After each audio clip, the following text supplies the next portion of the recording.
4 ఏళ్ల క్రితం వచ్చిన సర్కార్ వారి పాట తర్వాత హీరోయిన్తో డ్యూయెట్ పాడింది లేదు మహేష్ బాబు. ఇక 2 ఇయర్స్ బ్యాక్ వచ్చిన గుంటూరు కారంలో శ్రీలీలలతో మాస్ బీట్స్ తప్పించి డ్యూయెట్కి స్కోప్ ఎక్కడా కనిపించలేదు.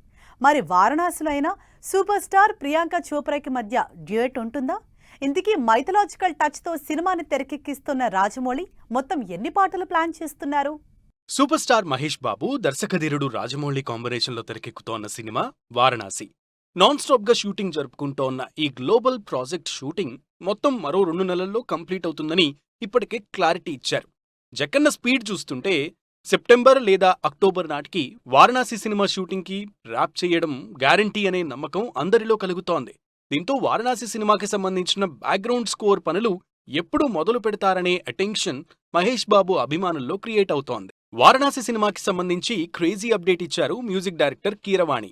ఈ ప్రెస్టీజియస్ సినిమాలో విజువల్స్ కి మాత్రమే కాదు, సంగీతానికి ఎంతో ఇంపార్టెన్స్ ఉందని ఇంట్రెస్టింగ్ విషయాలు షేర్ చేశారు. అంతేకాదు, వారణాసి సినిమాలో మొత్తం 6 పాటలు ఉంటాయని మేజర్ అప్డేట్ ఇచ్చిన కీరవాణి సెప్టెంబర్ నుంచి పనులు మొదలుపెట్టి జనవరిలోగా పూర్తి చేసే టార్గెట్తో ఉన్నట్లు చెప్పారు.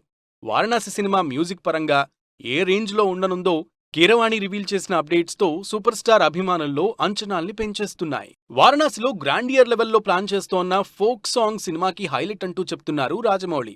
దీంతో సినిమాలో ఉండే మొత్తం 6 పాటల్లో మైథలాజికల్ టచ్తో అయోధ్య బ్యాక్డ్రాప్లో శ్రీరాముడిగా మహేష్ బాబుపై ఎలాంటి సాంగ్ ప్లాన్ చేసి ఉంటారోననే క్యూరియాసిటీ అందరిలో పెరిగిపోతోంది. మొత్తంగా వారణాసి సినిమా నుంచి లేటెస్ట్గా వినిపిస్తోన్న ఈ లేటెస్ట్ అప్డేట్స్ మహేష్ ఫ్యాన్స్ అటెన్షన్ని గ్రాబ్ చేస్తున్నాయి.